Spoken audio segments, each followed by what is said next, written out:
Mu pijak anjing pun dak kena samak kaki mu. Anjing pijak mu pun dak kena samak juga. Faham?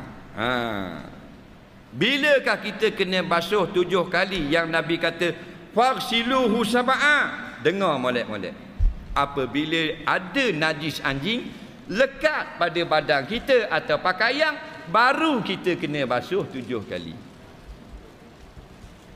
Setakat masuk dalam rumah orang beli anjing, kita jalan atas kapek dia, ada pijak tek anjing tak? Tak ada lekat di kaki tek anjing. Ada pijak air kecil anjing kat dapur? Tak ada, pijak dapur ada.